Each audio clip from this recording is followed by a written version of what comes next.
Here we are going to discussing about the Tamil region from 6th century to 13th century. How did the evolution of Brahmadeya grants in Tamil region from 6th to 13th century contributed to the transformation of land rights, social hierarchy, and economic organization, ultimately leading to the stratification of society based on Varna ideology and the centrality of temple in this distinction. A D 6-ാം നൂറ്റാണ്ട് മുതൽ 13-ാം നൂറ്റാണ്ട് വരെ തമിഴ് പ്രദേശങ്ങളിൽ തമിഴ്നാട്ടിൽ ബ്രഹ്മദേയ grants എത്രത്തോളം പരിണാമങ്ങൾ ഉണ്ടാക്കിയിട്ടുണ്ട്, land റൈറ്റിലുണ്ടാക്കിയ മാറ്റങ്ങൾ, സാമൂഹിക ക്രമത്തിലുണ്ടാക്കിയ മാറ്റങ്ങൾ, സാമ്പത്തിക ഘടനയിലുണ്ടാക്കിയ മാറ്റങ്ങൾ, ഇതിൻ്റെ അടിസ്ഥാനമായി രൂപം കൊണ്ട വർണ്ണ ഐഡിയോളജി എന്നിവയാണ് ഡിസ്കസ് ചെയ്യാൻ പോകുന്നത്. കൂടാതെ മറ്റൊരു ചോദ്യം, what is the concept of parihara in Hinduism? How does it relate the practice of brahmadeya grant in Tamil region? ഹിന്ദുയിസത്തിലെ പരിഹാര എന്ന കോൺസെപ്റ്റ് എന്താണ്? ബ്രഹ്മദേയ ഗ്രാൻഡുമായി ഇതിനുള്ള ബന്ധം എന്താണ്, പ്രത്യേകിച്ചും തമിഴ് റീജിയനിൽ? Third question is, in the context of Brahmadeya grants, explain how Brahmanas played a role of introducing predictability to agriculture yield and efficient water resource management.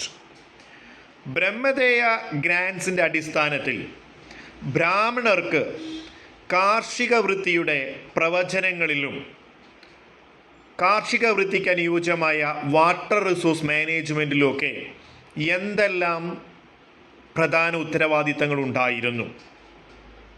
The fourth question is, what implications did the brahmadeya system have for the self sufficiency and closed village economy theory in early medieval Tamil region?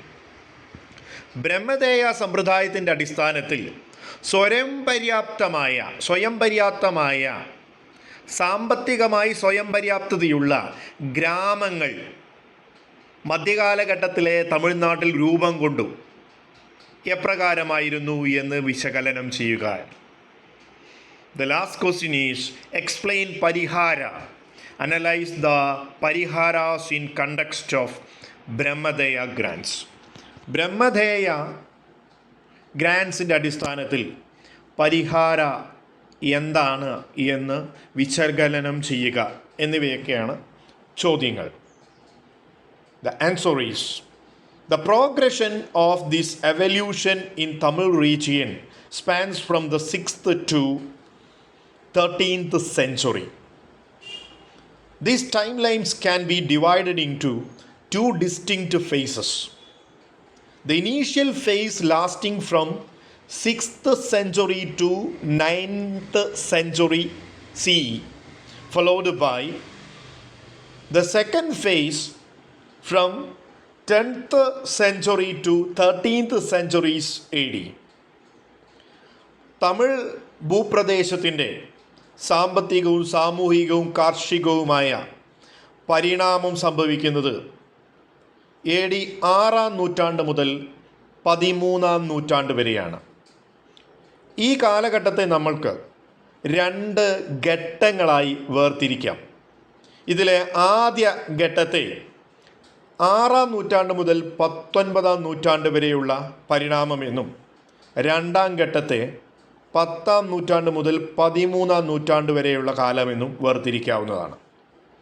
Eventually it led to the creation of different level of complex land rights, superior and subordinate class, and to a stratified society based on economic status, and more significantly on the Varna ideology, creating caste distinction with increasing occupational diversification, and the temple becoming the reference point for all such distinction in status, particularly ritual status. ഇതിനെ തുടർന്ന് പലതരത്തിലുള്ള സങ്കീർണമായ land റൈറ്റുകൾ അവകാശം രൂപം കൊണ്ടു എന്നുള്ളതാണ്. ഭൂമിക്ക് മുകളിലുള്ള വ്യത്യസ്തമായ അവകാശങ്ങൾ ഈ കാലഘട്ടത്തിൽ ഏതെല്ലാം രീതിയിൽ രൂപം കൊണ്ടു. മനുഷ്യർ സുപ്പീരിയർ എന്നും സബോർഡിനേറ്റ് എന്നും വേർതിരിക്കപ്പെട്ടിട്ടുണ്ട്. അതെപ്രകാരമായിരുന്നു: സാമ്പത്തിക തലത്തെ അടിസ്ഥാനമാക്കി, അതുപോലെ വർണ്ണത്തെ, നിറത്തെയും അടിസ്ഥാനമാക്കി ഉള്ള വേർതിരിവുകൾ ഈ കാലഘട്ടത്തിൽ രൂപം കൊണ്ടു. പ്രത്യേകിച്ചും ജാതീയമായ വേർതിരിവുകൾ. തൊഴിലിനെ അടിസ്ഥാനമാക്കി വൈവിധ്യമാർന്ന ജാതികൾ രൂപം കൊണ്ടു. ടെമ്പിളിനെ അടിസ്ഥാനമാക്കിയിട്ടുള്ള സ്റ്റേറ്റസിൽ പ്രത്യേകിച്ചും റിച്വൽ സ്റ്റേറ്റസിലുള്ള വേർതിരിവുകൾ രൂപം കൊണ്ടു. ഇതെല്ലാം ഈ പറയുന്ന 6-ാം നൂറ്റാണ്ടിനും 13-ാം നൂറ്റാണ്ടിനും ഇടയിൽ തമിഴ് ഭൂപ്രകൃതിയിലുണ്ടായ പരിണാമങ്ങളാണ്.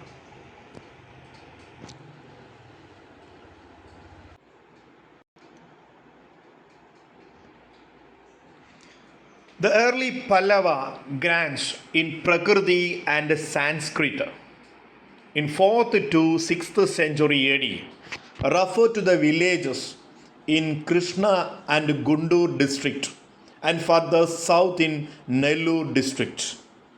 പല്ലവ കാലഘട്ടത്തിൽ AD 400-നും 600-നും ഇടയിൽ പല്ലവ ഗ്രാൻഡ്സ് പ്രകൃതി സാൻസ്ക്രിത് ഭാഷകളിൽ രേഖപ്പെടുത്തപ്പെട്ടതാണ്. ഈ ഗ്രാൻഡ്സിൽ പറയുന്നത് കൃഷ്ണ ഗുണ്ടൂർ ഡിസ്ട്രിക്റ്റുകളെയും സൗത്തേൺ നെല്ലൂർ ഡിസ്ട്രിക്റ്റിനെയും ഈ ഗ്രാൻഡിൽ പരാമർശിക്കുന്നുണ്ട്. Here brahmadeya seems to make the first appearance till the establishment of Pallava territorial authority over northern region of Tamil country. തമിഴ് രാജ്യത്ത് പല്ലവ രാജവംശം വന്നതിന് ശേഷം ആദ്യമായിട്ട് ബ്രഹ്മദേയം നടത്തപ്പെട്ടതുമായി ബന്ധപ്പെട്ട ലേഖനങ്ങളാണിത്. With Kanchipura as their centre of power. Pallava രാജ്യത്തിൻ്റെ അല്ലെങ്കിൽ രാജവംശത്തിൻ്റെ തലസ്ഥാനം കാഞ്ചീപുരമായിരുന്നു. Henceforth, the bilingual copper plate of Sanskrit and Tamil record grants Brahmadeya land in new areas as well as pre-existing cultivated area in Palar, Chiyar Valley, further south into the Panniyar and Kaveri region. രണ്ട് ഭാഷകളിലാണ് ഈ ലേഖനം, ഈ copper plate ആലേഖനം ചെയ്തിരിക്കുന്നത്. സംസ്കൃത ഭാഷയിലും Tamil ഭാഷയിലുമാണ് ബ്രഹ്മദേയ land ഗ്രാൻഡിനെ കുറിച്ച് അടയാളപ്പെടുത്തപ്പെട്ടത്. ഇവിടെ കൃഷിയെക്കുറിച്ച്, മുൻപ് കൃഷി ഉണ്ടായിരുന്ന പാലാർ ചെയ്യാർ താഴ്വരയെക്കുറിച്ചും സൗത്തേൺ പാർട്ടായിട്ടുള്ള പെന്നിയാർ കാവേരി പ്രദേശത്തെക്കുറിച്ചും ഈ പ്ലേറ്റുകളിൽ അടയാളപ്പെടുത്തിയിട്ടുണ്ട്. These records are remarkable documents the constructing development of agriculture economy, agrarian organization in different spaces. ഈ രേഖകൾ പ്രധാനമായും കാർഷിക സമ്പദ് വ്യവസ്ഥയ്ക്കുണ്ടായ വികാസത്തെക്കുറിച്ചും കാർഷിക മേഖലയുടെ ഏകീകരണത്തെക്കുറിച്ചും പരാമർശിക്കുന്നു. The Brahmadeyas and the temple may be seen as a harbinger of the advanced farming method such as irrigation technology, seasonal cultivation process. ബ്രഹ്മദേവയും അതുപോലെ temple, ഇവ രണ്ടും കാർഷിക മേഖലയ്ക്ക് വലിയ മാറ്റങ്ങൾ ഉണ്ടാക്കി. പ്രത്യേകിച്ചും ജലസേചനത്തിൻ്റെ സാങ്കേതിക വിദ്യകൾ കൊണ്ടുവരിക, സീസണലായിട്ടുള്ള കാർഷിക വൃത്തിയിൽ പുരോഗമനം ഉണ്ടാക്കി എന്നൊക്കെയാണ്. This is clearly established by the Pallava Pandya records, where they were considered the context, geographical, ecological setting. അപ്പോൾ ഭൂമിശാസ്ത്രപരമായിട്ടുള്ള പ്രത്യേകതയെ അടിസ്ഥാനമാക്കി എപ്രകാരം കാർഷിക വൃത്തി ചെയ്യണമെന്ന് ഈ പല്ലവ പാണ്ഡ്യ രേഖകളിൽ അടയാളപ്പെടുത്തപ്പെട്ടിട്ടുണ്ട്. Furthermore, these records are a valuable offering, comprehensive insight into the organizational aspect of both the agriculture and craft production. കൂടാതെ ഈ രേഖകൾ വളരെ മൂല്യവത്തായ ഒരു ഉൾക്കാഴ്ച നമുക്ക് നൽകുന്നുണ്ട്. പ്രത്യേകിച്ചും കാർഷിക മേഖലയെയും അതോടനുബന്ധിച്ചുള്ള ക്രാഫ്റ്റ് പ്രൊഡക്ഷൻ മേഖലയെക്കുറിച്ചും. These activities often worked in tandem, serving as a supportive and complementary components bordering agriculture endeavors. രണ്ട് തരത്തിലുള്ള പ്രവർത്തികളെ ഈ റെക്കോർഡുകൾ ചൂണ്ടിക്കാണിക്കുന്നുണ്ട്. ഒന്ന്, കാർഷിക മേഖലയുടെ സമ്പദ്ഘടനയുടെ സാമൂഹിക ക്രമങ്ങളുടെയൊക്കെ വികാസത്തെ അനുകൂലിച്ചുകൊണ്ടും, രണ്ട്, കാർഷികമായ പ്രവൃത്തി എത്രത്തോളം വികാസം പ്രാപിച്ചു എന്നതിനെക്കുറിച്ചും ഈ രേഖകളിൽ പരാമർശിക്കപ്പെടുന്നു. Brahmadeya assumed the role of organizers and overseers of the production with Brahmadeya, while Vellalas, who were the land-owning peasants, held control over the non-Brahmadeya settlements. അപ്പോൾ ബ്രാഹ്മണരാണ് ബ്രഹ്മദയിലൂടെ ലഭിക്കപ്പെട്ടിട്ടുള്ള ഭൂമിയുടെ ഓർഗനൈസേഴ്സും ഓവർസിയേഴ്സും, അതിലുണ്ടാവുന്ന പ്രൊഡക്ഷൻ്റെ ഉൽപ്പാദനത്തിൻ്റെ, കാർഷികമായ ഉൽപ്പാദനത്തിൻ്റെ ഓവർസിയേഴ്സും ഓർഗനൈസേഴ്സും പൂർണ്ണമായും ബ്രാഹ്മണർക്കാണ്. ഇനി വെള്ളാളാസ് എന്ന് പറയുന്നൊരു വിഭാഗമുണ്ട്. വെള്ളാളാസ് എന്ന് പറയുന്നത് ലാൻഡ് ഓണിങ് പെസൻസ് ആണ്. കാർഷിക ഭൂമി സ്വന്തമായിട്ടുള്ള കർഷകരാണ്. നോൺ ബ്രഹ്മദേയ സെറ്റിൽമെൻറ്റുകളാണ് ഇവരെ ഈ നോൺ ബ്രഹ്മദേയ സെറ്റിൽമെൻറ്റിനെ വിളിക്കുന്ന പേരാണ് ഊര് എന്ന് വിളിക്കുന്നത്. In the non brahmadeya are central point of focus activity Brahmanical temple. എന്നാൽ ബ്രാഹ്മണിക്കൽ ടെമ്പിളിൻ്റെ ഫോക്കസ് പോയിൻ്റ് എന്ന് പറയുന്നത് ഈ നോൺ ബ്രഹ്മദേയ ഏരിയ, അതായത് ഊരുകളാണ്. In brahmadeya, the Brahmana, due to their specialized knowledge of astronomy, would have introduced the element of predictability in yield on the base of seasonal sowing, cropping pattern, as well as effective management of water resource. ബ്രഹ്മദേയക്കുള്ള പ്രത്യേകത എന്താണ്? ബ്രാഹ്മണർക്ക് grand ചെയ്യപ്പെട്ട ഭൂമിയുടെ പ്രത്യേകത, ബ്രാഹ്മണർ already വളരെ knowledgeable ആയിട്ടുള്ള ആളുകളാണ്. കാരണം അവർ വിദ്യാഭ്യാസം നേടിയിട്ടുള്ള ആളുകളാണ്. അവർക്ക് ആസ്ട്രോണമിയിൽ അറിവുണ്ട് എന്നുള്ളതുകൊണ്ട് തന്നെ കൃഷിയെക്കുറിച്ച്, പ്രത്യേകിച്ചും ക്രോപ്പിംഗ് പാറ്റേൺ, കാലക്രമത്തിനനുസരിച്ച്, കാലാവസ്ഥയ്ക്കും ഋതുക്കൾക്കൊക്കെ അനുസരിച്ച് കൃഷി ഇറക്കാനും, അതുപോലെ വിളവുകൾ ഏത് കാലഘട്ടത്തിന് അനുയോജ്യമായ വിളവുകളാണ് എന്നുള്ളത് അറിയുകയും, അതുപോലെ എഫക്റ്റീവായിട്ട് വാട്ടർ റിസോഴ്സ് യൂസ് ചെയ്യാനൊക്കെ ഇവർക്ക് നല്ല കഴിവാണ്. Hence the record of this period, demarcation of boundaries, establishment of ownership, enjoyment rights, nature and category of land, numbers of crops to be raised become important details. ഈ കാലഘട്ടത്തിൻ്റെ വലിയ ഒരു പ്രത്യേകത എന്ന് പറയുന്നത് ഉടമസ്ഥാവകാശം പല രീതികളിൽ ആളുകളിലേക്ക് എത്തി, അവകാശങ്ങളുടെ ലഭ്യത, അതിൻ്റെ ആസ്വാദനം, ഭൂമിയുടെ വർഗീകരണം, പൂർണ്ണമായി ഭൂമിയെ കാർഷിക വൃത്തിക്ക് വേണ്ടി ഉപയോഗിക്കുക എന്നുള്ളതൊക്കെ ഇത് ഈ കാലഘട്ടത്തിൻ്റെ ഒരു പ്രത്യേകതയാണ്. Brahmadeya is the most cases meant giving away the rights, economic and administrative rights എന്ന. ബ്രഹ്മദേയ എന്ന് പറഞ്ഞാൽ പൂർണ്ണമായിട്ടും സാമ്പത്തികവും അതുപോലെ ഉടമസ്ഥാവകാശം, ഭരണം നടത്താനുള്ള അവകാശം ലഭിക്കുക എന്നുള്ളതാണ്. Instance are wanting to show that they are not completely exempt from the revenue payment to the king. എന്നാൽ പൂർണ്ണമായും രാജാവിന് നികുതി അടയ്ക്കേണ്ട എന്നല്ല പറയുന്നത്, മറ്റ് ചില നേട്ടങ്ങളുണ്ട് ഇതിലൂടെ കാണുന്നത്. The real advantage lay integrating old substantial level settlement and non-Brahmadeya village, that means Ur, into the new agrarian system. മുൻപ് പല ഭാഗങ്ങളായി ചിതറിക്കിടന്നിരുന്ന പ്രദേശങ്ങൾ, ഉപയോഗപ്പെടുത്താതെ കിടന്നിരുന്ന പ്രദേശങ്ങൾ, ഇതെല്ലാം പുതിയ കാലഘട്ടത്തിൻ്റെ ബ്രഹ്മദേയ എന്നുള്ള സിസ്റ്റത്തിൻ്റെ ഭാഗമായി വരുമ്പോൾ അതിൻ്റെ അഡ്വാൻറ്റേജ് ഉണ്ടാവുന്നുണ്ട് എന്നാണ്. Also virgin land under the cultivation both waste and forest land making them surplus oriented. മുൻപ് പാഴ്ഭൂമിയായി കിടന്നിരുന്നതും അതുപോലെ വനഭൂമിയായി കിടന്നിരുന്നതും ഇന്ന് ഉപയോഗമുള്ള ഒരു ഭൂപ്രദേശമായി മാറി എന്നുള്ളതാണ്, വരുമാനമുള്ളത് ബ്രഹ്മദേയയുടെ ഭാഗമായിട്ട്.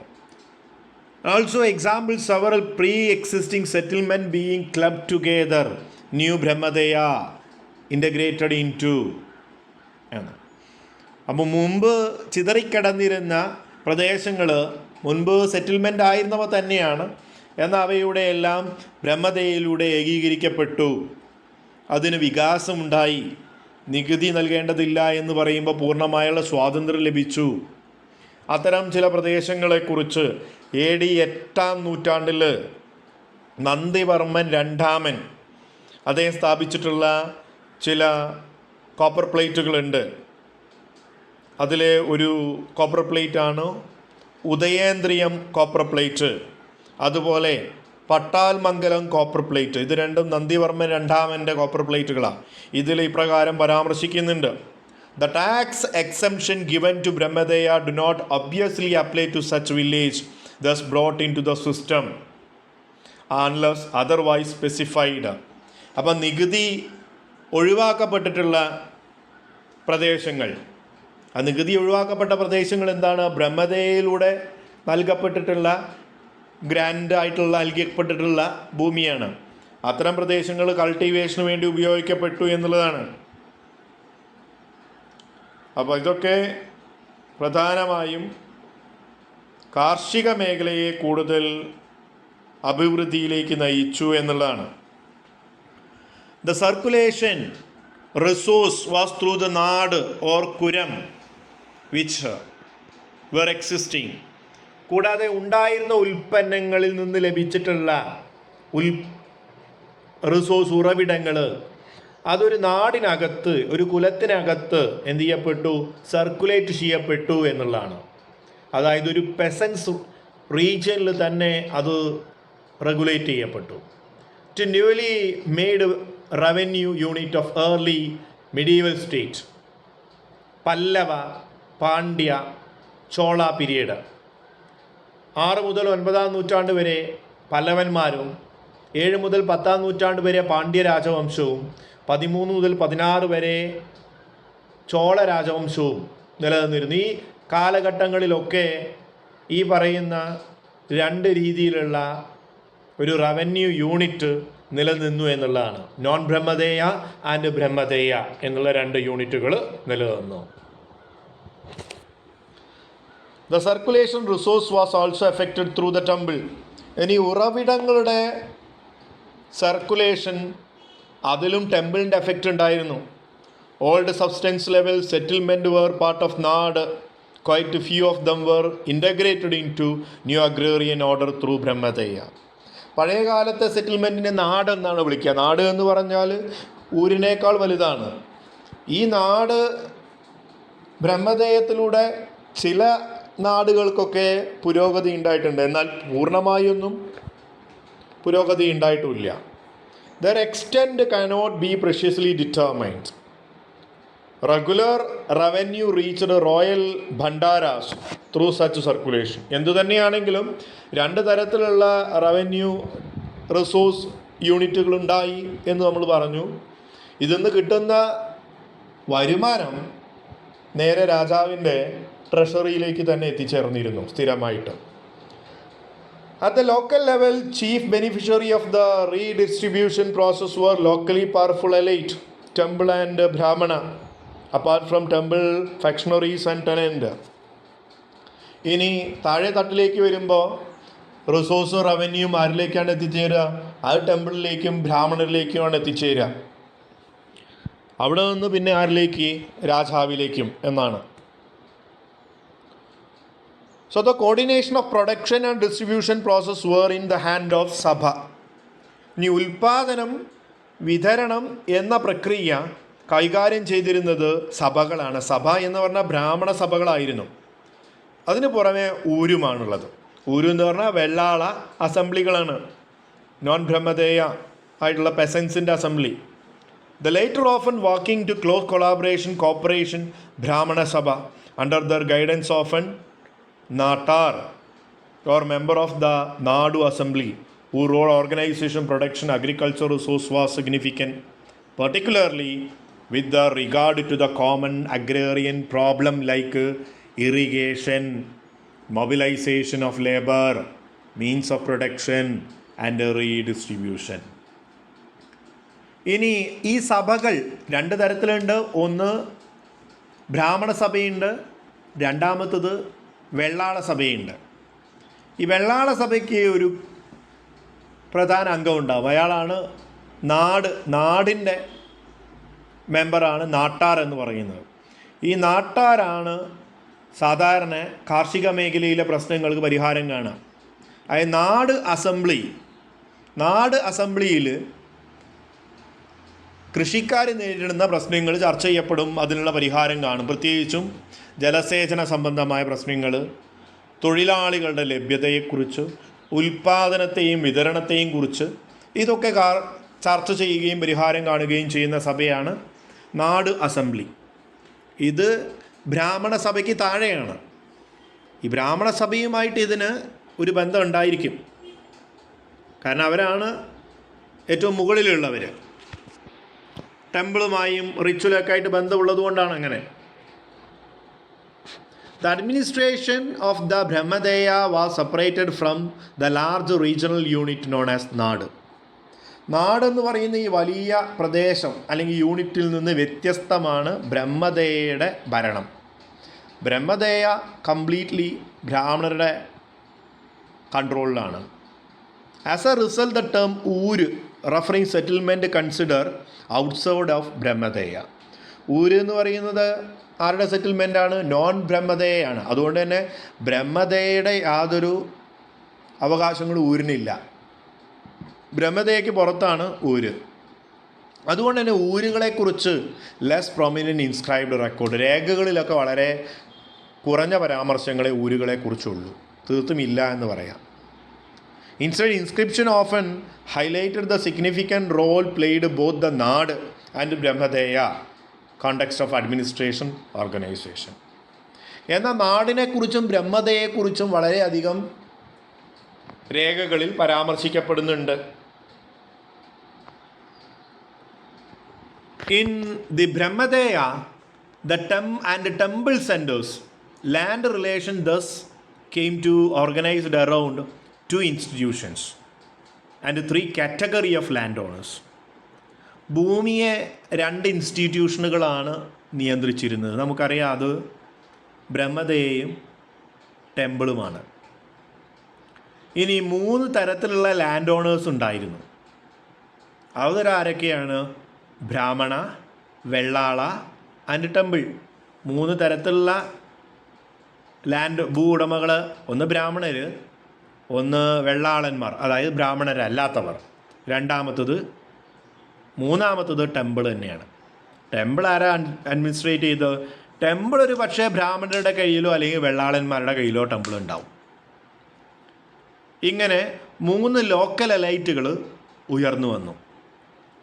All the occupational groups were placed in ritual hierarchy around temple with varna frame work. ഇനി എല്ലാ തൊഴിലും ആചാരങ്ങളെ അടിസ്ഥാനമാക്കി അല്ലെങ്കിൽ ക്ഷേത്രങ്ങളെ അടിസ്ഥാനമാക്കിയാണ്. ക്ഷേത്രങ്ങളാണ് വർണ്ണങ്ങളുടെ വേർതിരിവുണ്ടായത്. ജാതീയതയുടെ വേർതിരിവ് ക്ഷേത്രങ്ങളാണ് ഉണ്ടാക്കിയത്. അത് തൊഴിലിനെ അടിസ്ഥാനമാക്കിയിട്ടാണ് ഈ വർണ്ണങ്ങൾ രൂപപ്പെട്ടതും. ഇനി tax appear to be general levied kind. പൊതുവെ എല്ലായിടത്തുനിന്നും ഈടാക്കിയിരുന്ന ഒന്നാണ് നികുതി. ടാക്സ് എന്ന് പറയുന്നത് low level of monetisation of this period. ഈ കാലഘട്ടത്തിൽ ഏറ്റവും താഴ്ന്ന തലത്തിലുള്ള ഒരു വരുമാനം. ആർക്ക്? രാജ്യത്തിൻ്റെ ഖജനാവിലേക്ക് എത്തുന്ന ഒരു വരുമാനമാണ് നികുതി എന്ന് പറയുന്നത്. ആ നികുതി എന്ന് പറയുന്നത് there were tax on manufacture of salt, loom, market, oil. ഉപ്പിനും നെയ്ത്തിനും മാർക്കറ്റിനും ഓയിലിനും ഒക്കെ എന്തുണ്ടായിരുന്നു? ഓയിൽ മില്ലുകൾക്കൊക്കെ നികുതി ഉണ്ടായിരുന്നു. അതിന് പുറമെ tax on potters, weavers, blacksmith, others. ഈ പ്രവൃത്തി ചെയ്യുന്നവർ നികുതി കൊടുക്കണം. മൺപാത്രം ഉണ്ടാക്കുന്നവർ, നെയ്ത്തുകാർ, ബ്ലാക്ക് സ്മിത്തുകൾ തുടങ്ങിയ ക്രാഫ്റ്റ് മേഖലയ്ക്കൊക്കെ നികുതി ഉണ്ടായിരുന്നു.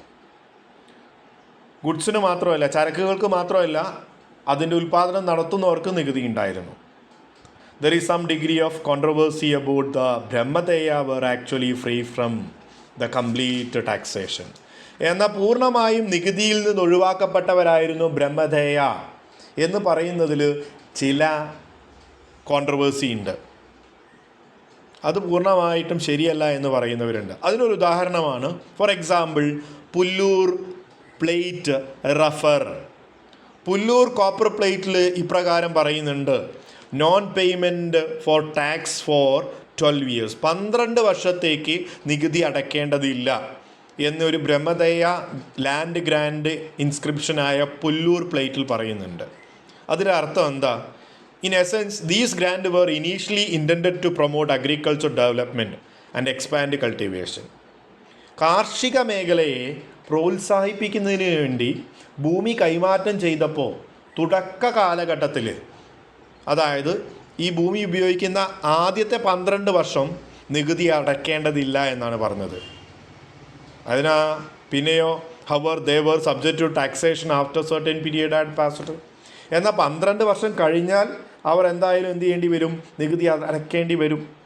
അപ്പോൾ ബ്രഹ്മദേയ എന്ന് പറയുന്ന ഭൂമിക്ക് പൂർണ്ണമായും നികുതി ഇല്ല എന്ന് പറയാൻ പറ്റില്ല. ചില ഇളവുകളുണ്ടായിരുന്നു. അത് ചില കാലഘട്ടങ്ങളിലേക്ക് മാനദണ്ഡപ്പെടുത്തപ്പെട്ടിരിക്കുന്നു എന്നാണ്.